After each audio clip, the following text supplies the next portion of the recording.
Las 8:33. Hoy, 16 de diciembre, entre muchas otras efemérides, se cumple un nuevo natalicio de la famosísima escritora Jane Austen.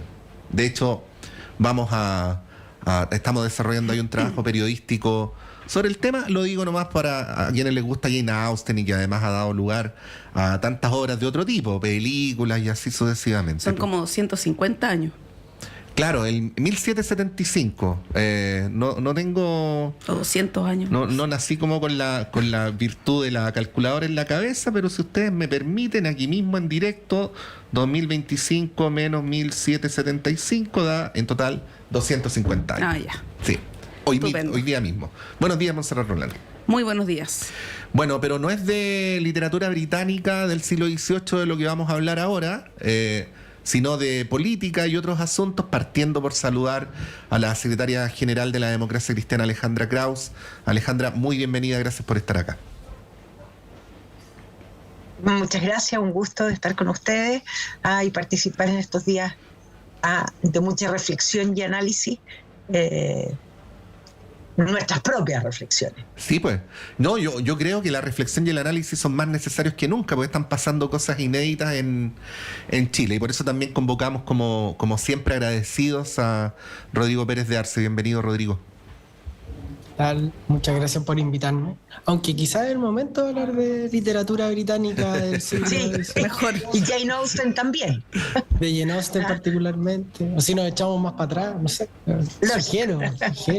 O sea, si prefieren hablar de Jane Austen, yo voto a favor, digamos. Pero bueno.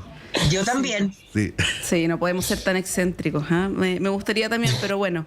Bienvenido, Rodrigo, Alejandra. Les pido excusas por mi voz, que está ahí un poco afectada, pero partamos de lleno en materia. Ayer hablamos harto de la noticia, probablemente la más importante, que era el triunfo apabullante de José Antonio Kast, y quería que fuéramos con ese tema, pero antes... que es igual de importante y de interesante de analizar, es lo que está pasando en el oficialismo con las izquierdas. Ahí también se incluye, Alejandra, tu partido. Ayer hubo una reunión de comité político donde estuvo el presidente Boric. Según recoge la prensa, él habría hecho una autocrítica. Se le ha apuntado harto al presidente por haber interferido en la campaña. Se habla del Frente Amplio, de la Convención Constitucional. Hay quienes desde la izquierda más dura cuestionan que el gobierno entregó mucho. Hay quienes por el otro lado dicen que el gobierno cometió errores como haberse casado con el proceso constitucional. ¿Cuál es tu análisis, Rodrigo, de la izquierda, de las izquierdas o del progresismo en esta posición tan compleja en la que está? Ayer lo hablábamos aquí con Pablo Tolosa, que también la ha estado en la derecha en su momento, ¿no? Y viene un proceso de reflexión, de reconfiguración, que es bien relevante también las señales que se den de ahora en adelante, ¿no? ¿Cómo lo analizas? A ver, lo primero es que siempre los resultados electorales, y más en el Chile reciente, hay que interpretarlos con mucha cautela.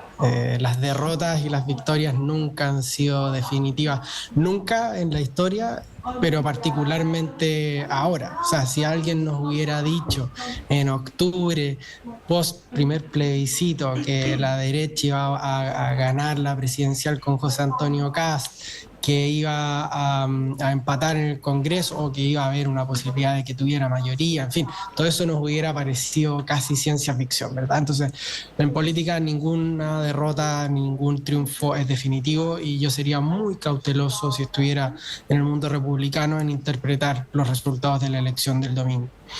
Lo segundo es que yo tengo una pregunta, una incógnita de por qué, si se armó la coalición más amplia que ha armado la izquierda en la historia de Chile, en número de partidos, se obtuvo el resultado que se obtuvo. No solamente respecto de la elección de Janet Jara, que obtiene un poco más del 40%, sino también en el Congreso, es decir, donde tiene un 38% de los votos aproximadamente, ¿verdad? Y eso yo creo que llama a la reflexión. ¿Será que esa amplitud es solamente un tema de siglas y no de amplitud política, es decir, que los partidos del oficialismo piensan hoy día demasiado parecido entre ellos y por lo tanto no son capaces de ofrecer alternativas distintas. Y el tercer punto que yo creo que hay que poner sobre la mesa es que creo que en las izquierdas ampliamente consideradas hubo una interpretación errada de lo que fue el estallido social, de cuáles eran sus raíces y sus consecuencias, y qué significaba, qué estaba demandando la ciudadanía en ese momento y qué podía demandar en el futuro. Yo creo que esa interpretación incorrecta llevó a tesis políticas muy incorrectas. Uno, el tipo de liderazgo que se ejerció en la convención, el tipo de proyecto que se ejerció en la convención, pero por otra parte, y creo que esto fue incluso más grave, la tesis política con la que entra el gobierno de Gabriel Boric a gobernar, que es amarrar su destino, sus reformas, su programa al resultado del plebiscito del 4 de septiembre. Ese plebiscito se pierde estrepitosamente y con eso el gobierno pierde la manija de la iniciativa política y queda cojeando para los 3 años y medio que siguen por delante. Sí, po. Alejandra, tú tienes una ventaja en relación a los demás porque tú perteneces a un partido que apoyó a Janet Jara pero que no fue parte del gobierno, ¿no? Pero Así es. Pero visto desde afuera, se mezcla por un lado esta necesidad de poder hacer un diagnóstico profundo de la derrota, pero por el otro lado esta tentación tan propia de la política de dar curso a la noche de los cuchillos largos, ¿no? Entonces, al interior del Partido Comunista se dice que el resultado se traduciría en una decantación de la disputa entre los sectores más de izquierda y los más reformistas. Frente Amplio la misma cosa, ha habido señalamientos respecto a la responsabilidad del Frente Amplio con su discurso, incluyendo al presidente. Misma cosa en el Partido Socialista. A mí me llamaba la atención el otro día, por ejemplo, no es por pegarle al Partido Socialista, pero le preguntaban en la televisión a la senadora Bodanovich si no había pagado demasiados costos el PS por estar en el gobierno. Y yo pensaba, bueno, uno paga costos asumiendo cargos, copando el aparato público, y lo de Monsalve no vino ni del Partido Comunista ni del Frente Amplio. O sea, digo, quiero decir que se requiere un análisis más integral que simplemente dar curso a la purga por aquí o por allá, ¿no? Bueno, con esa ventaja que te da tener un poquito más de distancia porque no estuvieron en el Ejecutivo, ¿cómo procesas estos primeros antecedentes y estas primeras horas luego del resultado? A ver, un gusto, Rodrigo, pero respecto a los puntos que tú señalabas, me parecía importante ser ciertas, porque hay algunos que me parecen interesantes y otros abiertamente no comparto. Yo espero que en el caso de la centroizquierda, del progresismo, en esta oportunidad, frente a una derrota clara, se haga el proceso de reflexión, análisis, sin pasar por esta noche de los cuchillos largos, que ha sido tan propio de la política. Porque no es la primera derrota que se tiene. En consecuencia, yo creo que es el momento de que hagamos efectivamente ese proceso reflexivo, análisis profundo y una autocrítica también honesta, de tal manera de permitir de una u otra manera, ¿no es cierto?, la proyección hacia un proyecto de futuros, de haberlo y con quiénes, porque es cierto, el triunfo de Kast es enorme, es claro, es definitivo, pero yo también sería muy cuidadosa de lo que pueda ocurrirle a republicanos y a la derecha, porque el apoyo a Kast es en torno al 23%. El resto es una sumatoria. Y pueden cometer el mismo error que cometió el Frente Amplio y el presidente Boric al leer los resultados de la elección cuando le gana a Kast. En la votación de Kast hay un voto contra, no de adhesión, hay una parte de ese voto. Entonces hay que ser muy cuidadoso de cómo se leen, porque se pueden cometer los mismos errores. Rodrigo hace, y la derecha en general, hacen permanentemente, digamos, invocan a la convención, que se ha transformado de alguna manera también en una especie de manual político.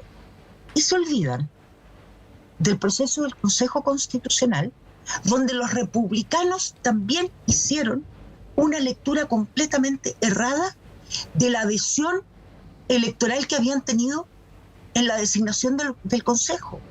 Si en el Consejo fue abrumador también, digamos, el número de consejeros que el Partido Republicano tuvo, tanto así, la propia derecha tradicional quedó en menor, digamos, posición el Partido Socialista, que esperaba ser el gran, digamos, bloque, generar el bloque a la muralla de contención respecto a lo que ocurriera en el Consejo.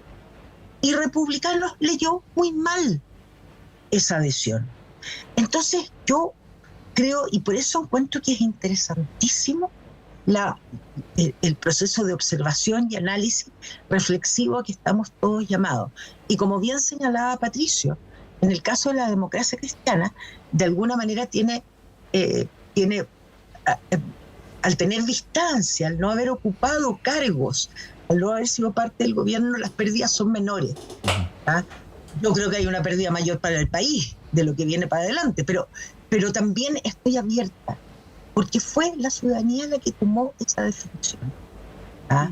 Esa definición, pero sería muy cauta en los análisis que se hagan, y la derecha puede correr el mismo o cometer el mismo error que se cometió por parte de la izquierda al momento de leer las adhesiones y el inicio del gobierno del presidente Boric. Sí, pues yo ayer acá a Pablo Tolosa, que fue convencional también de la UDI, le ponía el ejemplo de Stingo, cuando él decía en un programa de televisión que se iban a desprivatizar los derechos sociales, que se iba a desprivatizar, por ejemplo, la salud, y ahí una convencional, creo que era Carol Baum, le decía: pero ¿tú estás seguro que porque los eligieron a ustedes como mayoría, la mayoría de la gente quiere desprivatizar el sistema de salud? Y creo que es una pregunta interesante, y se aplica para todos los casos, digamos, no solamente en el de la convención. Sí, ¿puedo complementar ahí algo bien breve? Pues, invocar nomás que estábamos recién hablando con Estefanía Lenda, y ella hacía énfasis en dos cosas que, a propósito de lo que dice Monse, lo traigo a colación. Primero, que el voto por Kast no es un voto por el Partido Republicano, ¿no? En una proporción importante, ¿no? Y lo segundo que decía, era que en el núcleo milenio que ella lidera se había hecho una encuesta al partido, a militantes, dirigentes del Partido Republicano, y había en general una alta percepción de que Chile estaba en una crisis seria, ¿no? Y el tema de los diagnósticos también es delicado, porque yo ha sido una figura no muy poética, no muy literaria a propósito de Jane Austen, pero dependiendo del diagnóstico tú puedes recetar un analgésico o una operación con anestesia total, ¿no? Entonces eso tiene que ver también con cómo se viene la mano, ¿no? Sí, bueno, hecha esa mención, Rodrigo, y volviendo para terminar el punto del oficialismo, ¿cómo proyectas lo que pueda pasar en ese sector en los próximos meses o cuando ya termine este mandato del presidente Boric? ¿Crees que puede haber ahí algún movimiento? Durante estos 3 años, más de 3 años, ha habido varias amenazas de que nosotros vamos a separarnos, socialismo democrático versus el Frente Amplio, el PC, en fin. ¿Tú crees que esta reflexión profunda, la que llamó Janet Jara, puede derivar quizás en un sinceramiento de proyectos políticos que son distintos, o más bien al contrario, un aglutinamiento de fuerzas progresistas ante lo voy a poner así, entre comillas, amenaza de un gobierno de derecha más radical, ¿no? ¿Cómo proyectas lo que pueda pasar en ese sector? A mí me gustó el discurso de Janet Jara, me gustó bastante, lo encontré llamativo por el contraste que marcó incluso respecto a la gente que estaba viéndolo, ¿verdad? Que estaba como más enfervorizada, más como en caliente, y digamos, primera vez que veo con esa fuerza el llamado a la reflexión, ¿no? Entonces creo que era un buen discurso y ojalá las izquierdas sigan ese consejo. Al mismo tiempo, los cuchillos largos están sucediendo. Yo veía a Hugo Gutiérrez, que quizás no es una voz tan representativa, pero que está, digamos, esta cuestión es culpa de Boric y de haber bajado el tranco, o haber quitado el pie del acelerador. Entonces, y esos son procesos naturales cuando tú pierdes y pierdes por esa magnitud. Entonces, claro, uno tiene sobre la mesa varios caminos posibles, ¿verdad? Y creo que las reflexiones son distintas según el partido o el conglomerado del que se trate. Es decir, el Frente Amplio, que tuvo la presidencia de la República, que experimentó un crecimiento explosivo en muy poquito tiempo, que pasa del liderazgo estudiantil a la presidencia de la República, después se articula como un solo partido. Creo que ahí hay una pregunta muy importante.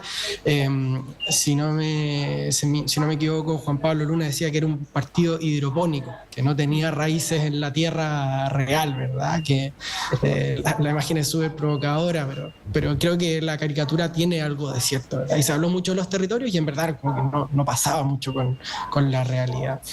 Y para mí la pregunta central de todo esto es cuál es la identidad de cada uno de los grupos. O sea, ¿qué es la centroizquierda hoy?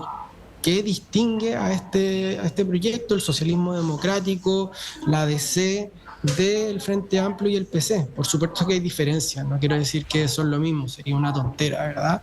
Pero si lo ponemos como blanco sobre negro, esas diferencias hoy día no se han visto muy claras, no se han expresado, uno no las ve a nivel programático como realmente, porque las circunstancias obviamente obligan a tomar decisiones. Entonces se armó una coalición para apoyar a Gabriel Boric y enfrentar a José Antonio Kast, ¿verdad? Y eso de alguna manera impide que ese proceso reflexivo más largo, más programático se dé. Pero yo creo que las izquierdas o la centroizquierda o lo que fue la concertación todavía no aquilata el proceso de reemplazo que significó el Frente Amplio, la dureza de la crítica que tiene el Frente Amplio contra esa centroizquierda que gobernó durante los 90 y principios de los 2000. Y por eso mismo no se ha podido reivindicar ese proyecto de centroizquierda, que además no ha logrado apelar a la ciudadanía. O sea, a mí, lo digo con mucha tristeza, digamos, el pésimo rendimiento electoral de Carolina Toá, por ejemplo, que era la llamada a heredar ese acervo político, cultural, ideológico, incluso social, y que hoy día la verdad es que está como reducida a algo así como la moderación, un cierto progresismo en materias morales, algo de libre mercado. Y yo creo que esa agenda todavía no cuaja, todavía no cierra, y mientras no cierre, y esto es un desafío para Chile Vamos también, yo creo que el problema es más o menos análogo al otro lado del espectro, van a quedar un poco de vagón de cola de quienes sí tengan esa iniciativa, de que en la derecha son los republicanos, en la izquierda son el Frente Amplio y el Partido Comunista. Bueno, vamos al otro lado, pues. Vamos a ver cómo estamos viendo desde el lado de los vencedores el resultado. Lo decíamos más temprano. Por un lado, este discurso de José Antonio Kast, la noche del triunfo, que no sé con qué percepción se quedan ustedes, pero fue un discurso muy largo. Bueno, eso es lo primero. Pero más cosas más cosas respecto del discurso. Claro, digo, para el estilo que históricamente ha cultivado Kast, fue un discurso más conciliador. Digo, en comparación con lo otro, ¿no? Y claro, estas primeras señales que se dan de que va a estar acotado un gobierno de emergencia, de que es lo económico y la seguridad, no muchas otras cosas, un gobierno que escucha otras opiniones, que integra, en fin. Pero por el otro lado, esta señal que yo mencionaba va ahora rumbo a Buenos Aires a reunirse con Milei. No depende de él, digamos, pero el saludo, la mención de Trump ayer, la reunión de los próximos días con Netanyahu, La llamada telefónica. La llamada telefónica, ¿no? Bueno, seguramente ustedes vieron, no sé si se han hecho parte de esta idea de si va a ser una extrema derecha a lo Milei, que es más extrema, o a lo Meloni, que es más pragmática. Y estamos teniendo toda esta juguera de señales, ¿no? En las primeras horas previas a que se empiecen a tomar las medidas importantes, como por ejemplo el nombramiento del gabinete, ¿no? Bueno, Alejandra, ¿cómo lo procesas tú? ¿Cómo lo interpretas? Yo creo que Kast y probablemente otros estrategas, o fundamentalmente otros estrategas, van a ir, digamos, haciendo un diseño que recoja a propósito de estas dos figuras, Milei y Meloni, digamos. Sí. ¿Cuánto de extremo o no extremo? Yo creo que va a recoger en algunos aspectos a cada una de estas dos líneas. Yo no creo que él vaya a hacer lisa y llanamente utilizar como modelos más chilenos, en términos de más hacia el centro, más conciliador o más ultraconservador. Yo creo que va a mezclar políticas o decisiones que han adoptado, digamos, estas dos figuras en la ultraderecha. Y va a ir de alguna manera hábilmente observando el movimiento en nuestro país para saber hasta dónde, a propósito de sus primeros meses, es donde él debe utilizar su mayor poder político que va a tener al inicio de su gobierno. Esto se va a ir diluyendo en el tiempo, porque es natural, y cada día los espacios son más acotados, en consecuencia, y además prometió demasiadas cosas, demasiadas cosas. En consecuencia, ahí él va a tener que ir dosificando en forma hábil a esas promesas incumplidas, por lo inviable, no porque no se quiera. Entonces va a adoptar, y va a ir observando, tiene todo el mes de enero para observar, y llegar el 11 de marzo a instalarse con un tipo de liderazgo que a mi juicio va a mezclar.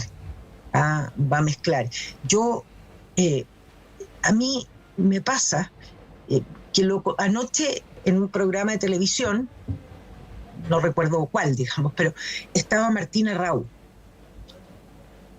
que lo dan como ministro de Obras Públicas, y claramente cuando él se refiere al área de Obras Públicas es un despliegue técnico impresionante, pero tú lo llevas al análisis ya más ideológico, de posiciones más propias de los republicanos, más propias de definiciones, y ahí aparece unas definiciones bastante más inflexibles, y con apreciaciones respecto de los sectores de izquierda, o apreciaciones que creo que deben ser observadas. Y por eso creo que es el momento de la prudencia y mucha sabiduría en política, para mirar bien. Sí, Rodrigo, bueno, lo que plantea Alejandra, te quería agregar el tema de las señales que se dan en materia internacional, ¿no? Lo que decía Pato, lo de Milei yo lo separaría de lo de Netanyahu, en el sentido que recomponer relaciones que han estado bien tensas con Argentina estos últimos años es algo deseable, más allá de quién sea el mandatario. Si uno lo ve como un principio general, entendemos que hay otros objetivos en esa cita. Se va a mencionar el tema de José Luis Daza, entre otros, ¿no? Pero de hecho es una delegación bien amplia, van gremios empresariales, una cuestión bien atípica además, ¿no? Pero uno lo entiende, o lo podría entender en ese marco de tener una relación fluida con nuestro vecino, que además tenemos ahí un montón de cuestiones que son bien relevantes en términos económicos, en fin.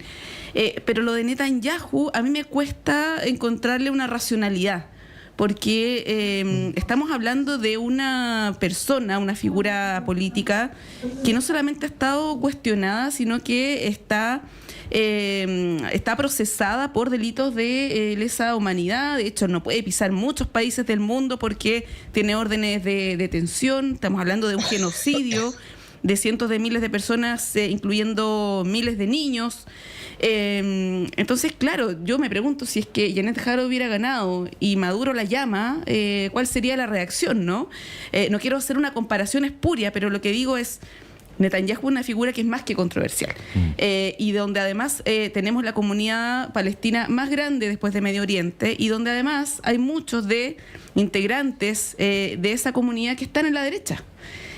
Por lo tanto, pareciera comprarse un conflicto que no necesariamente es algo que uno le aconsejaría, ¿no? Pero bueno, no sé, te lo dejo a ti, Rodrigo, y si tienes algún comentario. Salvo que esté haciendo lo contrario de Boric, ¿no? Claro, puede ser también. Sí, pues. Claro, eso yo creo que en alguna medida marca lo que está haciendo José Antonio Kast, de marcar contrastes con la administración saliente. Pero partiendo por el discurso, a mí tampoco me gustó mucho, lo encontré plano, sobre todo, más que plano, porque José Antonio Kast, es que yo nunca lo he encontrado particularmente entretenido, me pareció muy reiterativo. Como que siempre olvida sobre las mismas ideas y no sé, nunca esperaba que esto fuera, digamos, el Lollapalooza de los discursos políticos, pero esperaba como una cuestión programática un poco más clara. Lo que sí es que, dada la expectación que había respecto de lo que podía hacer, de las definiciones que podía tomar, casi desactiva una bomba, ¿verdad? Porque podría haber sido un discurso más incendiario, que lo hubiera abierto más flanco, y la verdad es que el discurso muchos problemas no le dio. O sea, estamos comentando que fue fome, ¿ya? Y eso yo creo que igual hay que tenerlo presente. Ahora, ¿cómo leo yo este tema internacional? Lo leo a la luz de un tema que va a marcar sin duda su gobierno, que es la tensión interna entre duros y blandos. ¿Ya? Su gobierno va a estar tironeado por dos lados. Por el lado que va a querer negociar más, que va a querer abrirse o no avanzar en temas, digamos, culturales, que va a querer atenerse al gobierno de emergencia, y otro que le va a decir, compadre, sacamos 60% de los votos, tenemos que aprovechar esta oportunidad, aprovechémosla con todo y salgamos a dar todas las peleas culturales. Para mí me llamó la atención el mismo Martín Arrau en otro programa, en CADEM creo, que decía como, mira, sabes que nosotros no tenemos las condiciones políticas para avanzar en esos temas y no nos vamos a comprar problemas inventados. Entonces, digamos, pareciera ser que el gabinete o el gobierno de emergencia se va a mantener. Entonces, ¿cómo leo yo esto internacional? En que le está dando gestos a su público interno más duro. Es decir, es una manera de decirle a Vanessa Kaiser, a Johannes Kaiser, a Tere Marinovich, en fin, la lista podría seguir. Oye, ojo, yo estoy del lado de los buenos. Yo voy a ir a ver a Milei. Yo llamé a Netanyahu, no tengo problema con llamar a Netanyahu.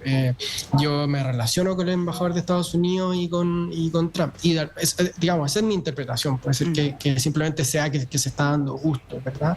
Y con Argentina, eso sí, claro, yo haría la excepción porque hay dos temas que son relevantes, que es la reconstrucción. La relación con Argentina no está fracturada definitivamente. La relación entre los presidentes sí es muy tensa, entre Gabriel Boric y Javier Milei. Pero pudo ser la peor, relación Rodrigo, diplomática funciona. Pero pudo ser peor la relación. Pudo ser mucho peor, sí. Sí. O sea, pero la relación como a nivel operativo, afortunadamente sigue funcionando. Entonces, yo creo que está como la idea de recomponer esa relación, y todo indica que por el perfil de las personas que están yendo, esto es más ir a negociar una persona. O sea, es negociar por el rol de José Luis Daza, que tiene un cargo importante en el gabinete argentino, podría tenerlo en Chile, a pesar de que yo creo que para José Antonio Kast el estilo de José Luis Daza no le conviene mucho porque es muy conflictivo. Es súper conflictivo, está tuiteando todo el rato. Yo en general desconfío de los políticos muy tuiteros, de derecha e izquierda. Entonces, yo no sé si es lo más conveniente, pero bueno, esa es mi lectura, y creo que es algo que se va a ir manteniendo, esto de cómo Kast va manejando los gestos hacia los libertarios y hacia Chile Vamos, que van a estar sentados en la misma mesa. Sí, son importantes las señales que se den respecto de al menos 3 ministerios, ¿no? Interior, que ya se vislumbra que podría ser Claudio Alvarado, el canciller y el ministro de Hacienda. De esos últimos 2 no hemos tenido luces. Los medios especulan, ¿no? Pero hay especulaciones, pero no hay mucha claridad. Solo mencionar antes de irnos a la pausa que escuchaba más temprano a Diego Chalper, que estuvo en Tele 13 Radio, y él decía, porque le preguntaban por el tema de Netanyahu, y él decía que no veía necesariamente conflictivo que hablara con él, pero sí él consideraba que tenía que hacerle ver la posición del Estado de Chile, que es el apego total y irrestricto al derecho internacional y los derechos humanos. Por lo tanto, si es que él le hacía esa mención, que es la posición del Estado de Chile en materia de relaciones internacionales, él no veía conflicto en que hablara con Netanyahu. Ahora, uno se imagina que eso no va a estar presente en la conversación, ¿no? Bueno, son las 9:05, tenemos que hacer un breve corte y a la vuelta retomamos con otros temas.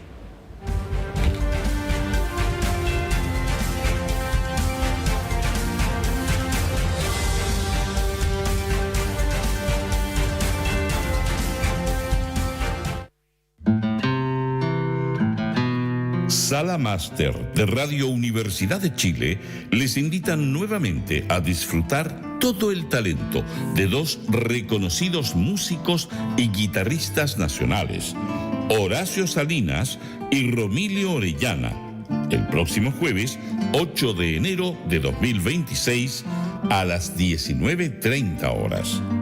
Viviremos un encuentro único donde 2 guitarras dialogarán con una profundidad y una riqueza sonora excepcionales. Les dejamos invitados e invitadas a disfrutar los sonidos de Horacio Salinas y Romilio Orellana en Sala Máster de Radio Universidad de Chile. Jueves 8 de enero, 19:30 horas. Entradas disponibles en portaltickets.cl. Más información en www.salamaster.cl.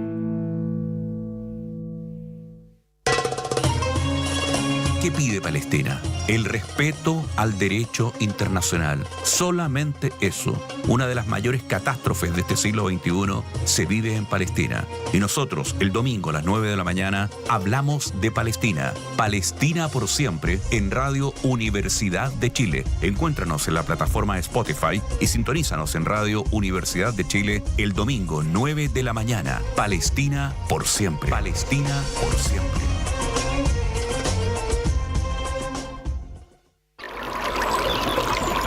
Aguas Trayén o Cascada en Mapudungún es la mejor agua purificada con tecnología de última generación. Para más información, visite su página web www.aguastrayen.com.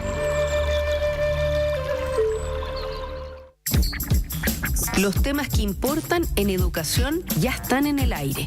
Soy la periodista Diana Porras y les quiero hacer una invitación a escuchar el programa Educación en el Aire, un programa del Senado Universitario donde abordamos calidad, investigación, financiamiento, participación y docencia. Estos son los pilares que transforman nuestra educación y queremos que tú seas parte de esta conversación. Todos los martes a las 18 horas en el 102.5 FM y radio.chile.cl.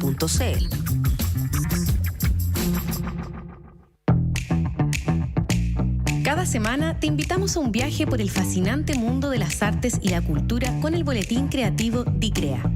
No te pierdas las noticias más importantes en pocos minutos, todos los jueves a las 14 horas y sábados a las 10 horas. Un programa de Radio Chile y la Dirección de Creación Artística de la Universidad de Chile. Escúchanos y sé parte de nuestra comunidad creativa.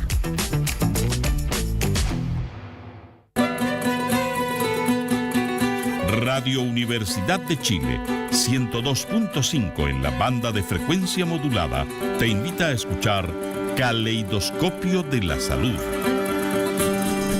del Departamento de Enfermería de la Universidad de Chile, un programa que respeta la autonomía y apoya la decisión informada de las personas frente al cuidado de su salud y la de otros.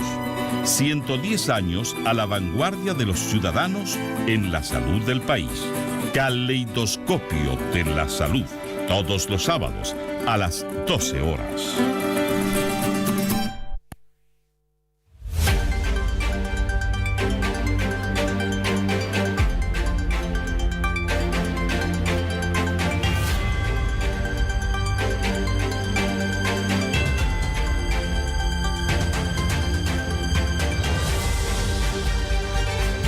Son las 9:08. Bueno, estamos con Montserrat Rolano acá en el estudio, con nuestros panelistas Alejandra Kraus y Rodrigo Pérez de Arce. Alejandra, Rodrigo, les sumamos a la conversación que teníamos con Monse antes de la pausa.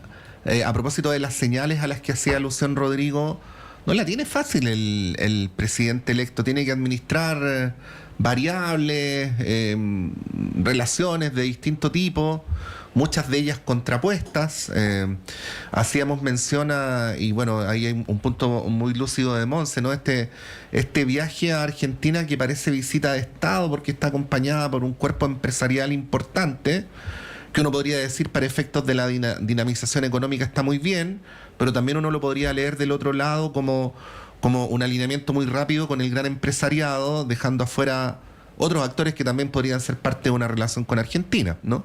Pero volviendo al tema, y aquí cito a Rodrigo Pérez de Arce, quien en una columna reciente señalaba que probablemente el presidente entrante iba a poder generar mayores adhesiones y consensos respecto a una eventual agenda de seguridad. No es lo mismo en política económica. O sea, digo, si se implementan políticas para la reactivación que no toquen de manera muy grosera políticas sociales o derechos sociales, es probable que haya consenso. Pero si hay una mirada, citando al propio presidente recién ganador de las elecciones, de que Chile necesita un shock económico, ¿no? O haciendo la constatación de que a día de hoy todavía no sabemos cómo se va a consagrar la reducción del gasto público en 6.500 millones de dólares en 18 meses. Obviamente la alerta respecto a que esto pudiera... Yo sé que nadie lo ha dicho, ¿no? Pero la alerta que pudiera afectar, qué sé yo, la PGU, otro tipo de políticas sociales, bueno, ya dan lugar a un nivel de conflictividad mayor. Ya lo dijo Franco Parisi. Esta es una idea nomás para compartir, que parece estar haciendo un giro desde un populismo más bien de derecha hacia un populismo más bien progresista, ¿no? Cuando dice, si tocan los derechos sociales le vamos a... O se indultan a genocidas. Claro, le vamos a hacer la vida a cuadritos, algo así, ¿no? Sí. Sí. Bueno, ¿cómo ves aquello, Alejandra? Digo, y esto también incluye la señal de Daza, que es una persona controversial, ¿no? Deliberadamente controversial. A ver, ¿cómo lo veo? No sé si soy capaz de verlo aún. Sí, más bien pongo sobre la mesa mis preocupaciones. A propósito de lo que hablábamos inmediatamente, digamos, hace poquito, y el llamado a Netanyahu, o lo planteado por el propio diputado Schalper, ¿ya? Le planteé, digamos, no hay problema que hable con Netanyahu en la medida que el próximo presidente de la República. Le planteé claramente la posición de Estado en materia de derechos humanos. Tenemos. Sin embargo, sabemos a ciencia cierta que el recién electo presidente de la República tiene en esta materia más bien diferencias con aquellas políticas de Estado o posiciones de Estado que hemos ido adoptando en estas últimas décadas, consensuando y haciéndolas propias como estándares mínimos democráticos. En consecuencia, no solo es difícil que le planteen un llamado telefónico a Netanyahu, además, una posición en esa línea, pero también seamos honestos. Kast ha manifestado diferencias en esta materia. Y por lo mismo, yo, respecto de esta agendas sociales, representación de intereses de determinados sectores, creo, lo miro con preocupación.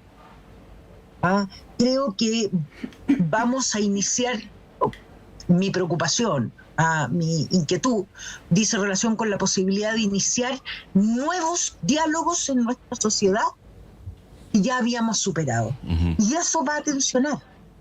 Eso va a tensionar sin duda, no solo a las derechas, ¿ya? No solo a las derechas, porque no veo, de verdad, Rodrigo, no te veo a ti adoptando posiciones donde el tema de los derechos humanos lo podamos revisar. De verdad. Y creo que muchos de nosotros no vamos a estar dispuestos a que eso se revise. Entonces se puede tensionar. Nuestra sociedad se puede tensionar de maneras distintas a las que hemos tenido. Esto no se va a tratar de un estallido social. No se va a tratar, pero se va a tensionar a lo mejor en forma mucho más preocupante. Porque vas a paralizar una agenda política, una agenda social que es necesaria para la solución de los problemas. Yo creo, me preocupa que solo aparezca representando, siendo los sindicatos, por ejemplo, tan fuertes en Argentina, no se mire a la agenda de los trabajadores también, no solo de pan vive el hombre. Ya que invocó tantas veces a Dios, y yo muy feliz, yo soy una mujer creyente. Entonces, invocándose a Dios en el discurso, invoquemos al Evangelio en su dimensión más amplia y a Jesucristo en la vida, en la vida de las personas. Entonces, eso me preocupa. Y segundo, a mí me gustaría también, a propósito del tema seguridad, que reconozcamos que la agenda impulsada por Boric, que fue liderada abiertamente y claramente por Carolina Toá, fue una agenda clarísima, digamos, pro seguridad, probablemente de más de avanzada y más profunda. Y más profunda respecto al tratamiento carabinero, etcétera. Entonces, yo creo que también nos haría bien como país, como sociedad, como involucrando en ello a todas las élites, a todos los sectores interesados al gobierno, de reconocer que en temas tan trascendentales, que deben ser abordados con miradas de Estado, han habido avances en esa materia. Y probablemente era impensable que un presidente Boric, ex diputado Boric, pudiera haber avanzado en esas materias con carabineros, con respaldo, etcétera. Yo que le escuchaba anoche a Martina Raúl, con esto termino, a propósito de estas nuevas agendas. El problema es, bueno, ¿cómo vamos a tratar las reglas del uso de la fuerza para que los militares puedan salir a la calle? Nosotros queremos que se les dé respaldo absoluto. Bueno, ¿qué significa eso? Sí, Rodrigo, bueno, a propósito de lo que plantea Alejandra, y te cito lo que dijiste hace un momento, ¿no? Esto de que Kast de alguna manera va a estar tironeado por duros y blandos.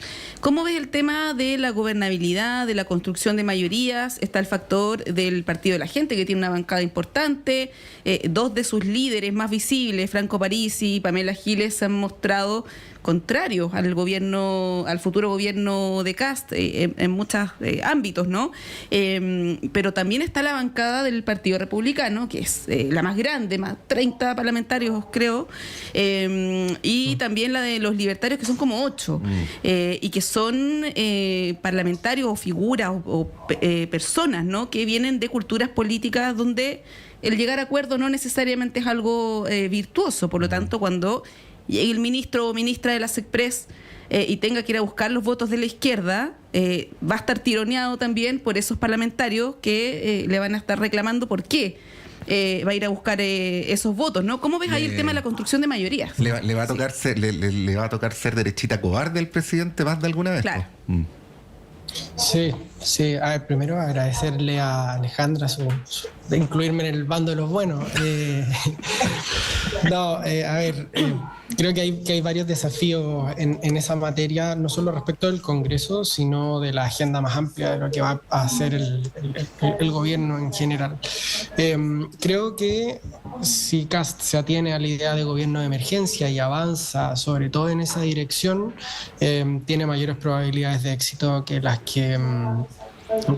que tendría, por ejemplo, en materia económica, que yo creo que son medidas más discutidas o que pueden generar más fricción, ¿verdad? Ahora, el gobierno de emergencia tiene un problema, que es que son puros titulares y todavía nos falta como ver el cómo, el cuánto cuesta, el en qué plazo, quién es el encargado, cómo se moviliza. A veces a mí me da la impresión de que Republicanos subestima la dificultad de hacer cosas en el Estado. Bueno, Alejandra fue ministra, ha tenido, en fin, amplia experiencia en el tema. En el fondo, desde la decisión que toma el presidente, un ministro o una ministra, hasta que esa decisión se ejecuta, hay demasiados pasos, las cosas pueden salir mal de muchas maneras, entonces no es equivalente o no es tan fácil como decir vamos a tomar las decisiones correctas y esto se va a hacer y se va a hacer rápidamente. Eso no es así. Entonces, eso uno, cómo bajar los titulares del gobierno de emergencia. Segundo, respecto al Congreso, yo veo un problema más complicado que los libertarios, que es que en la Cámara tiene incentivos distintos a los del Senado. La Cámara va a tener que salir a negociar con el Partido de la Gente. Hay diputados del Partido de la Gente que son muy proclives a José Antonio Kast. O sea, Javier Olivares está arriba del bote hace rato, pero hay otros que no, y en el fondo está tan apretado el escenario que tú necesitas a varios de ellos, ¿ya? Entonces, tienes que hacerle concesiones a esa parte del Partido de la Gente y a Chile Vamos, que también puede reivindicar su camino propio.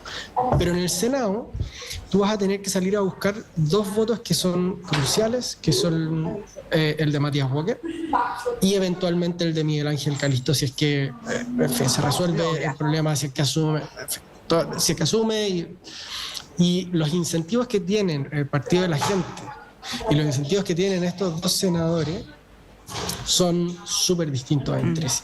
Y cuadrar ese círculo exige un tipo de negociación que ya ni siquiera nos metemos en el problema de la derechita cobarde. Yo creo que es objetivamente un problema bien peliagudo de resolver, que exige como política muy fina, diagnóstico muy fino, muy bien aceitado. Y un apunte respecto del tema de la agenda de seguridad, que es como el book insignia de José Antonio Kast. Uno, obviamente ya lo mencionaba, respecto de cómo bajas a la realidad todas estas ideas, todos estos planes, el escudo fronterizo, implacable, no sé qué, todas esas cosas que se mencionaron y que suenan súper bien y súper atractivas para un electorado que está bien preocupado con el tema de la seguridad y por buenos motivos. El punto es cómo tú manejas estas dos cosas que siempre hablamos cuando hablamos de seguridad, que es que, por una parte, tú tienes que mostrar resultados, es decir, que estás disminuyendo el número de hechos violentos, el número de delitos de alta connotación social, etcétera, y al mismo tiempo, cómo disminuyes la percepción de riesgo. Y esos dos datos corren por carriles separados normalmente. Sí. Obviamente tienen una relación, ¿verdad? Pero Chile tiene una percepción de miedo, de inseguridad, que es desproporcionadamente más alta que el crimen, que efectivamente ha aumentado, que efectivamente hay materias de preocupación, que obviamente no somos, no sé, El Salvador o Guatemala o Brasil en términos de criminalidad, obvio, pero sí tenemos un problema ahí.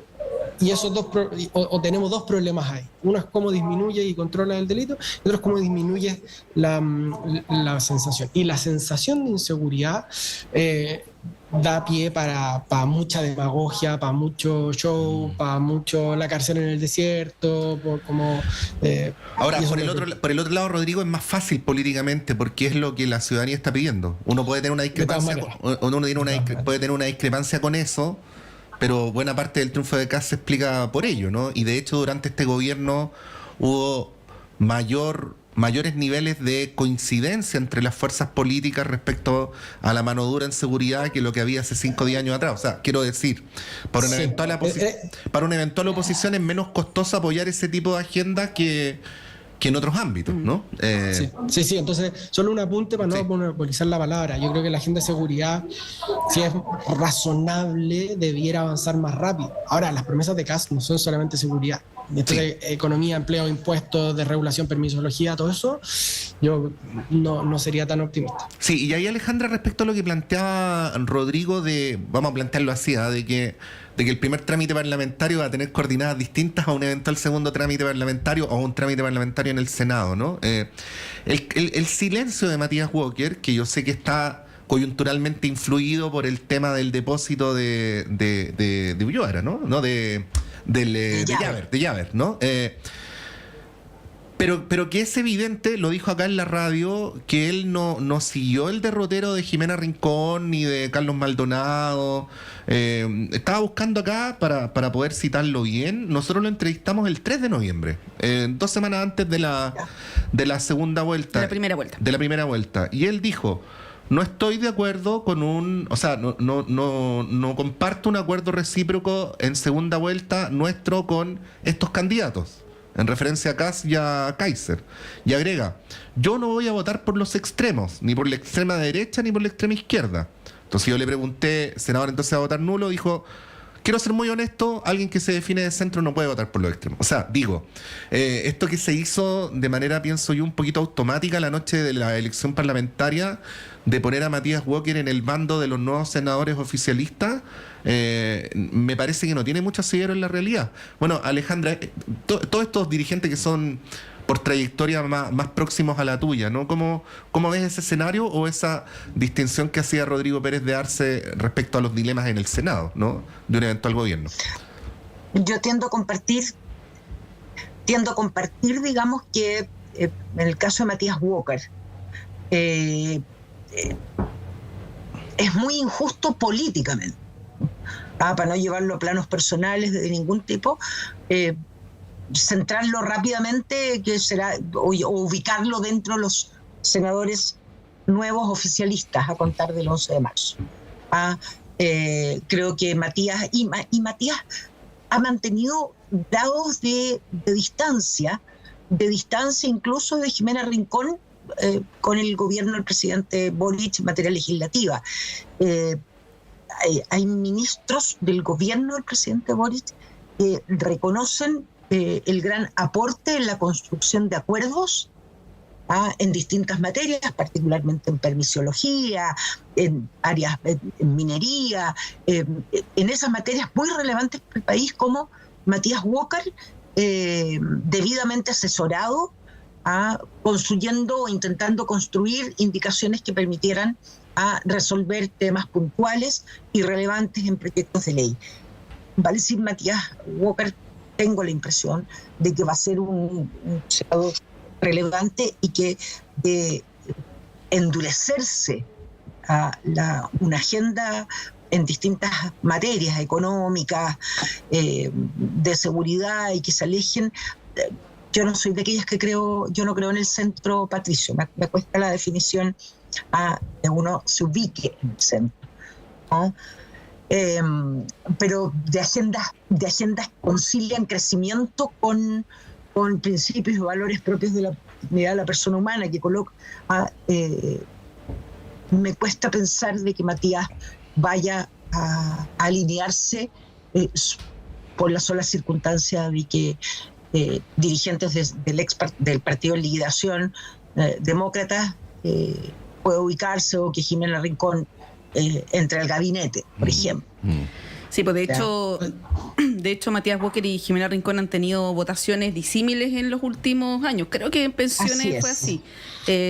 Matías Walker aprobó pensiones y Jimena Rincón la rechazó. Y la foto de ayer, o el mono de ayer, de los dirigentes de Chile Vamos, donde estaba ahí Johannes Kaiser y al ladito estaba Jimena Rincón y Carlos Maldonado, es bien llamativa, la verdad cuesta entenderla, porque hace algunos años Jimena Rincón, recordemos, fue ministra del Trabajo en el segundo gobierno de la presidenta Bachelet, fue ministra SECPRES, donde también sacó adelante la agenda legislativa, que probablemente la agenda legislativa más progresista, ¿no? Que ha habido después de la vuelta a la democracia, y ahora ella reniega de eso, critica aquello en un vuelco que es bien evidente, pese a que ella diga ahora que no es de derecha, es evidente que decidió cruzar ahí el charco. No sé, Rodrigo, si quiere agregar algo. Sí, no, dos cosas. Una, Matías Walker no aparece en ninguna de las fotos de demócratas. Ninguna. Por eso No, yo no decía, sé. Rodrigo, que se puede atribuir a lo de Javer, pero hay un trasfondo que es No, político porque es también. anterior. El trasfondo No, político, yo claro, es creo que Hay anterior. un punto político Claro. ahí, Sí, más sí, que el tema de la transferencia, que es algo que hay que investigar. Yo intuyo, dos ideas. Una, que creo que el eje izquierda-derecha está en un proceso de terremoto y realineamiento, ¿ya? Y eso como es un hecho, y gente que veíamos en un lugar, hoy día la vamos a ver o en un par de meses la vamos a ver en otro, y además el poder y los cargos generan movimiento, ¿ya? Y lo segundo es que respecto particularmente de Matías Walker, cuando tú eres el voto decisivo en una votación empatada o muy apretada, sube tu precio.